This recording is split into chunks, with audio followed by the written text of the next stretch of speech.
Up with KREM begins now. Good morning. Welcome to Up with KREM. It is 6 o'clock. I'm Nicole Hernandez. And I'm Tim Pham. It's good to see you, friends. We have a lot to get to this morning, but we need to help you prepare for the day ahead. It is quite rainy this morning. No frozen windshields this morning like yesterday. No, that's a plus of the rain. That is a plus. But Thomas, we'll take the rain. We know we need it. Yeah, I do love the rain. Completely soaked outside. Even my own walk from the car to the building, which is about 20 seconds, and I felt like I had to dry off my hair and shoulders. As of right now, it's done. I know, just like that, the rain has already come to an end in Spokane, and that is it for the day. I can basically call the all clear, maybe just a few leftover sprinkles. Let's zoom way down in to the city here. This is the last hour. Again, rain, rain, rain, and it's just going to all shut off immediately here this morning. Now, obviously, if you are still in areas to the east, like in Coeur d'Alene, you are giving a heavy bout of rain right now. There's even some red on the north side of Coeur d'Alene, kind of in between Hayden and CDA. So some very heavy rain still going through North Idaho, but quickly passing through. Even this rain should come to an end between the next 30 to 60 minutes. All right, here's a live look outside right now at I-90 and Sullivan. You can see those wet roads that Thomas was telling us about, but it will start to fade out throughout the morning, but you may encounter some wet ponding areas where they saw some of that heavy rain. So overall, though, not a bad start to the morning commute. We'll keep you up to speed on traffic conditions throughout the morning. We'll let you know if there's any slowdowns, any crashes, or anything that could cause you problems on your morning commute, but overall, we're off to a great start here on this Wednesday. On Up with KREM, we bring you weather and traffic together every 30 minutes. 54 to 45, that was the vote tally yesterday to try to end the government shutdown. 42 Democrats and 3 Republicans voted no, so we now enter day 29. Right now, there's a legal fight over whether the Trump administration can use money to keep SNAP food benefits running. CBS's Jared Hill has more. From Washington, D.C. to Florida. This your first shutdown? God bless you, honey. Food lines stretch on as the government shutdown stretches into its 29th day. We need help, we need support, and we need our Congress to be there for us. The message is simple. End the shutdown today. The president of the Air Traffic Controllers Union Tuesday, on the first day they missed a full paycheck, despite having to stay on the job. An already demanding job, add on to that, how am I going to provide for my family? How am I going to pay the bills? For 40 million Americans, growing concerns about where they'll find their next meal, as the Department of Agriculture says money for the SNAP Food Assistance Program will run out on Saturday. A group of more than 24 states is suing the Trump administration to release contingency funds. The money is there. The hungry people, the hungry children, the hungry veterans, the hungry elderly could be fed. But Trump's using them as hostages. Top Senate Democrat Chuck Schumer says they'll introduce a bill to fund SNAP. Republicans, though, are pushing back. Why wouldn't you just open it up and have everybody get their benefits now? The battle over benefits as the Senate failed to advance the GOP's funding bill for a 13th time. Democrats holding out for extensions to health care subsidies. President Trump this morning on Air Force One during his trip through Asia. I'd say open up the government and we'll work it out. As Americans remain caught in the middle. Jared Hill, CBS News. Coming up in our next half hour, we'll show you what help is available to people here in the Inland Northwest who rely on SNAP and our local food banks. In just a few hours, Spokane Mayor Lisa Brown will share an update on her Home Starts Here initiative. Earlier this week, Spokane City Council passed new camping rules for the city, which could affect that initiative. Home Starts Here will address housing in 3 main ways. 1, make sure all city departments are aligned with the housing insecurity and prevention plans. The second changes requirements for inclement weather shelters. And the third one focuses on unauthorized camping. It lays out strategies for engagement and enforcement. And this will be the first time we hear from Mayor Brown since the council passed that Safe and Accessible Spaces ordinance on Monday night. That ordinance gives police more discretion to enforce camping laws. The mayor will speak at 9 o'clock this morning at City Hall. A judge ordered more supervision for the teenager charged with hitting and killing former Chaz Health COO Sarah Doxey. The teen was back in court yesterday for an alleged ankle monitor violation.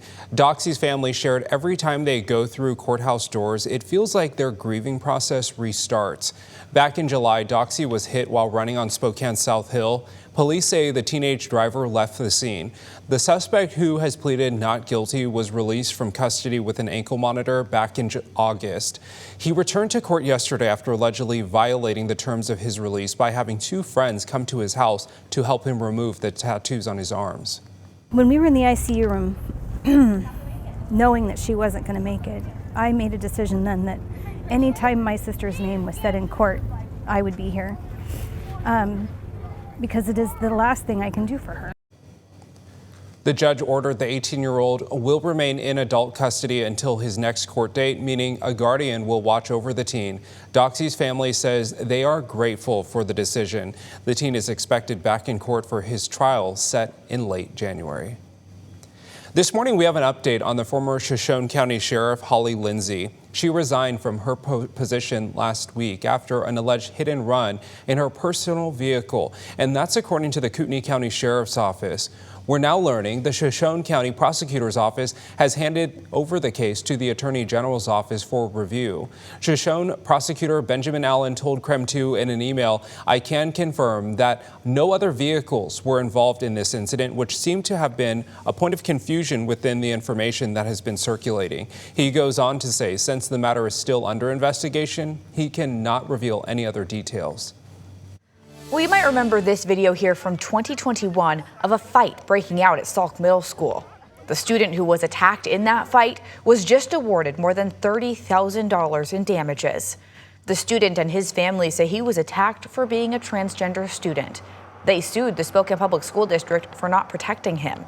At the time, one student was charged with fourth-degree assault. This morning, a second person is in police custody in connection to a deadly shooting in the Logan neighborhood near the Gonzaga campus earlier this month. Last week, we learned Zachary McGriff would face first-degree murder charges. Now, Spokane police say they have arrested McGriff's nephew, Marius Velasquez. He also faces first-degree murder along with first-degree robbery charges. Police say the shooting started as a dispute over the title of a car. Well, if you plan on going out this Halloween weekend, make sure you have a plan in place to get home safely, or at least have a designated driver. Idaho State Police says they will be doing DUI patrols throughout North Idaho. ISP says drivers should slow down, watch for pedestrians, and always stay sober behind the wheel. If you see somebody who might be under the influence, you can call 911 or ISP dispatch at star 477. We'll start with the day planner for today because we've had some quite heavy rain through these early morning hours. It'll be quickly ending here in Spokane and probably give it until about the top of the hour, 7 a.m. for Coeur d'Alene. That is how quickly this storm system is passing through, to the point where we'll get sunshine for this afternoon. So it won't take much longer for us to get to that stage. As for our current Doppler radar, things have already quieted down over Spokane and Spokane Valley, but the heaviest rain is right over Coeur d'Alene right now.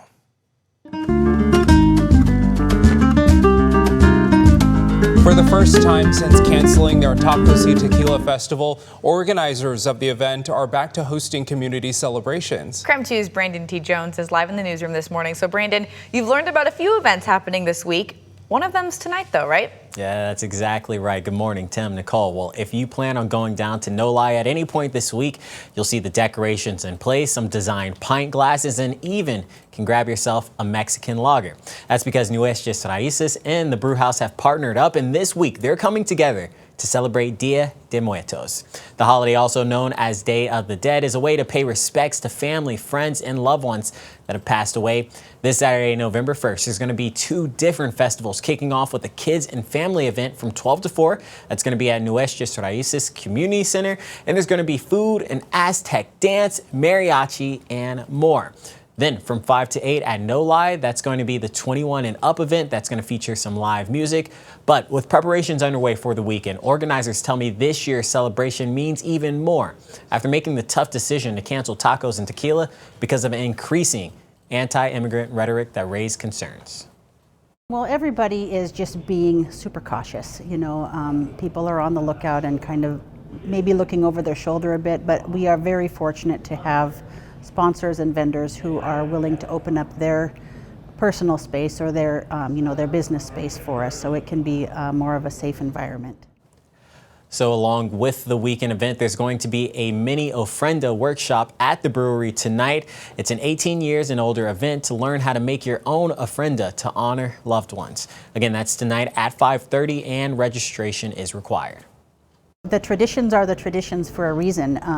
It's something that has been in place for generations, and it's not going to stop with this one. So we are just happy to share the traditions with people so they really understand what it is and why we do certain things. Another quick note, attendees are encouraged to wear colorful clothing if you do go out to celebrate the festival this weekend. And we've got all those details about these events over on our website right now. You can find that at KREM.com. For now, live in the newsroom, Brandon T. Jones, KREM 2 News.